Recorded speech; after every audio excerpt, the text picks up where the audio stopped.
माफ़ी मांगकर मामलात को रफ़ा दफ़ा करने की कोशिश की, लेकिन जो गम और गुस्सा सोशल वर्कर्स हैं और शहर के ज़िम्मेदारान हैं, उलमाए किराम जो ख़ास तौर पर उलमाए किराम हैं उनमें और आवाम में देखा जा रहा है, तो ये कोई वॉशिंग पाउडर तो नहीं कि कैसे भी दाग हो एक मर्तबा में धुल जाएंगे। इस बारे में जो माफ़ी मांगी गई, आप क्या कहना चाहेंगे?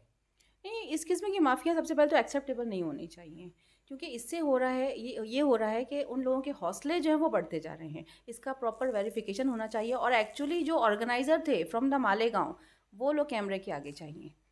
मुंशी किराना, हमारे यहाँ किराना के तमाम आइटम्स के साथ साथ खास बकरीद के लिए बेहतरीन क्वालिटी के सैम्स कंपनी के कई तरह के सॉस जैसे soya sauce, green chilli sauce, जिंगेट, red chilli sauce, tomato ketchup, इसी के साथ पापड़ में गप गप पापड़, मुंशी पापड़, चंदन बीकानेरी पापड़, 777 पापड़, अमृत पापड़।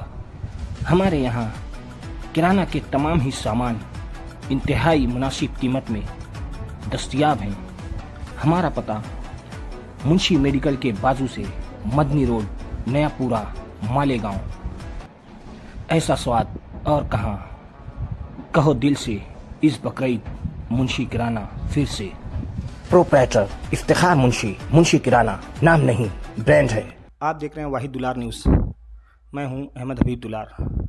इस वक्त हमारे साथ शहर मालेगांव की मशहूर लेडीज़ सोशल वर्कर शगुफ्ता सुबहानी मैम जुड़ी हैं। कुछ रोज़ कबल जो शहर मालेगांव में मेहंदी क्लास कंपटीशन के नाम पर जो महिला से रक़्स कराया गया, जिस पर काफ़ी हल्ला मचा, शहर मालेगांव में बदनामी हुई शहर की, चैनल्स पर दिखाया जा रहा है और इसमें उलमाए किराम भी आगे आ रहे हैं। उसी तरह महिलाओं में शगुफ्ता सुबहानी मैम जो एक मशहूर शायरा भी हैं और साथ ही एक बेहतरीन लेडीज़ सोशल वर्कर हैं, क्या कहना चाहेंगी जो सारे मामलात हुए कुछ रोज़ कबल, इस बारे में आपके सामने स्क्रीन पर शगुफ्ता सुबहानी। अस्सलाम वालेकुम वरहमतुल्लाहि वबरकातुहू, मग़फ़िरतु रिज़वानुहु। देखिए, सबसे पहले तो मैं ये कहना चाहूँगी कि ये जो प्रोग्राम जिन लोगों ने अरेंज किया, तो धुलिया से मालेगांव क्यों आए? क्या ये प्रोग्राम के लिए धुलिया में जगह नहीं थी, या मालेगांव इस हद तक बदनाम हो चुका है कि इस किस्म के प्रोग्राम के लिए मालेगांव को बाकायदा टारगेट किया जा रहा है? ये मेरा एक बहुत बड़ा सवाल है। मेरा दूसरा सवाल ये है कि इस किस्म के प्रोग्रामों से हम अपने समाज को, हम अपनी बच्चियों को क्या मैसेज दे रहे हैं? प्रोग्राम हुआ जिसमें शहर मालेगांव की जो ख़वातीन हैं उन्हें बुलाया गया और उसके बाद रक़्स करते हुए दिखाया गया कुछ महिलाओं को, और कई सारी ख़वातीन वहाँ पर वीडियो शूट कर रही थी, जिसके बाद काफ़ी हंगामा खड़ा हुआ शहर मालेगांव में और बाद इसके कि माफ़ी मांग ली गई। इस बारे में आपका क्या कहना है? आवाम के लिए शहर मालेगांव की जो बदनामी हुई है कहा जा रहा है, इस बारे में आप क्या कहेंगी? देखिए, बात सिर्फ शहर मालेगांव की बदनामी की नहीं है। बात यह है कि एक पूरा जो हमारा अगला जो जनरेशन है, ख़ास करके जो लेडीज़ तबका है, वो मुतासिर हो रहा है। हमारी जो बच्चियां हैं वो इस किस्म के कल्चर से, जहाँ पे जो ये उरियानियत बताई जा रही है, जो बेहयाई बताई जा रही है, और उनके जो हौसले हैं वो बहुत ज़्यादा बढ़ते जा रहे हैं। अगर माफ़ी मांगने से सारी चीज़ें माफ़ हो जाती तो फिर उसके बाद में केसेस नहीं चलते। बहुत सारे केसेस पेंडिंग हैं जहाँ पे कातिलों ने माफ़ी मांगी है, जहाँ पे क्राइम करने वालों ने माफ़ी मांगी है, लेकिन बहरहाल उन्हें उनकी जो है वो सज़ा मिली है। ये जो इस तरीके से एक मुझे ऐसा लग रहा है कि पूरा एक प्री प्लान है, और इसमें ऐसा हो रहा है कि हर बार एक प्रोग्राम लेकर आ जाओ, हर 1-2 साल में कुछ ऐसी मतलब उरियानियत के इस किस्म के मतलब प्रोग्राम आप लोग कर लो और बाद में आप लोग माफ़ी मांग लो। और मालेगांव की जो आवाम है वो इतनी नर्म दिल है कि माफ़ी मांगने पर वो लोग उन्हें माफ़ करते हैं, और उसके बाद का जो उनका स्टेप है सर, एक्चुअली वो और ज़्यादा खतरनाक और ज़्यादा बेहयाई पर जो है वो मुश्तमिल है। मैं एक बात पूछना चाहूँगी कि ये मेहंदी कंपटीशन है, जो पार्लर के मेकअप के क्लासेस हैं, तो एक सवाल और है कि इतनी बड़ी तादाद जो है वो लेडीज़ की वो पार्लर में क्यों जा रही है?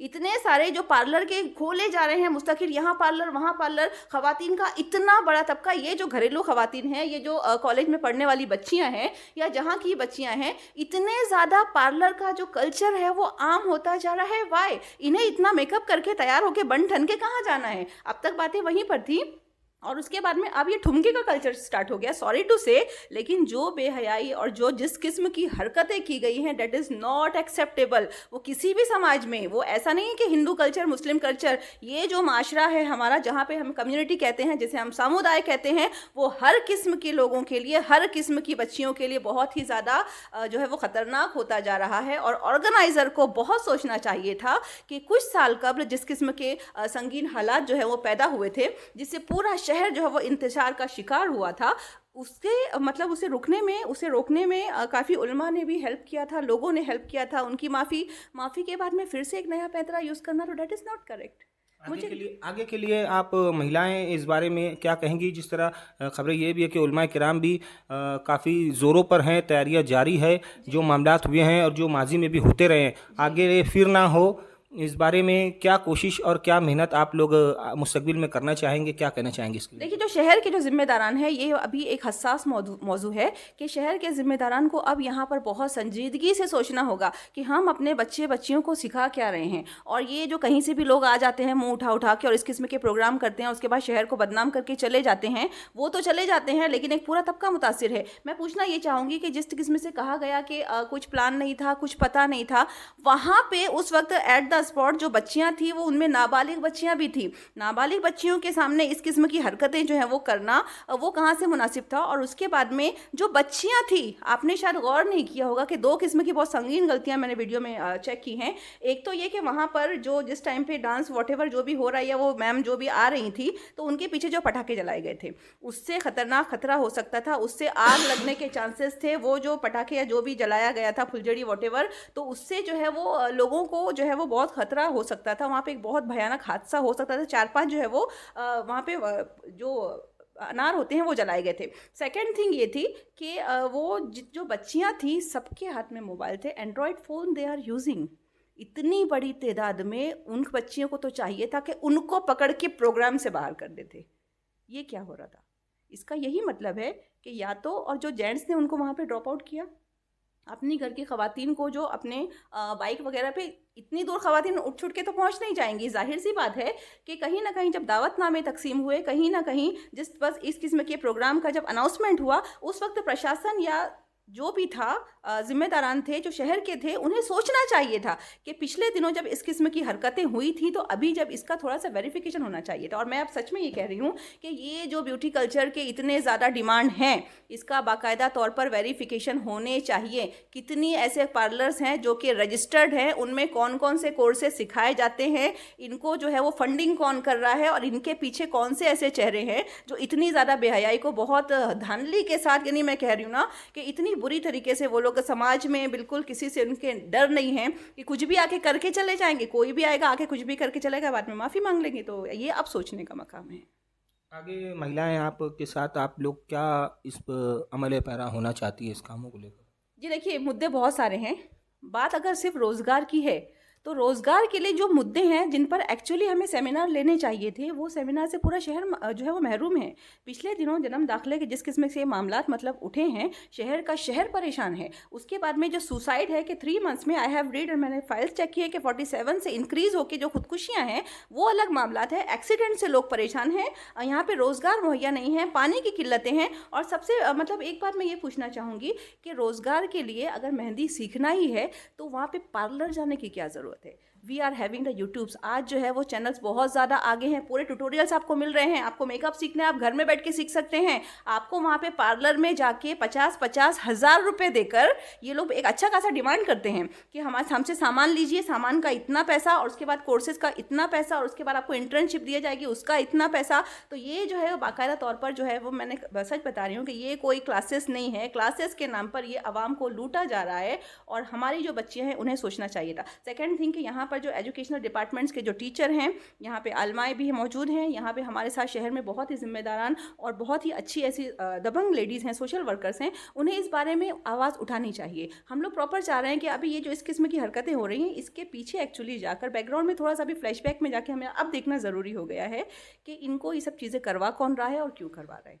मैम, लेकिन ये भी एक चीज़ देखी गई कि जो प्रोग्राम के उन्होंने माफ़ी मांगी, मांगकर मामलात को रफ़ा दफ़ा करने की कोशिश की, लेकिन जो गम और गुस्सा सोशल वर्कर्स हैं और शहर के ज़िम्मेदारान हैं, उलमाए किराम जो ख़ास तौर पर उलमाए किराम हैं, उनमें और आवाम में देखा जा रहा है। तो ये कोई वॉशिंग पाउडर तो नहीं कि कैसे भी दाग हो एक मर्तबा में धुल जाएंगे। इस बारे में जो माफ़ी मांगी गई, आप क्या कहना चाहेंगे? नहीं, इस किस्म की माफ़िया सबसे पहले तो एक्सेप्टेबल नहीं होनी चाहिए, क्योंकि इससे हो रहा है ये हो रहा है कि उन लोगों के हौसले जो हैं वो बढ़ते जा रहे हैं। इसका प्रॉपर वेरिफिकेशन होना चाहिए और एक्चुअली जो ऑर्गेनाइज़र थे फ्रॉम द मालेगांव, वो लोग कैमरे के आगे चाहिए। वो लोग अभी तक आए नहीं हैं, जो कहीं ना कहीं पर्दे के पीछे हर बार छुप जाते हैं। ये कोई नए चेहरे हर बार आके माफ़ी मांग के चले जाते हैं। इससे पहले भी ये चीज़ें हुई हैं कि, और ऐसी चीज़ों का समाजी तौर पर अब बाइकआउट होना बहुत ज़रूरी है। जहाँ तक मुझे लग रहा है कि ख़वातीन को अभी सोचना चाहिए कि वो किस सिमत में जो है वो गामज़न हैं और हमारे बच्चे बच्चियाँ किस सिमत में जो है वो जा रही हैं।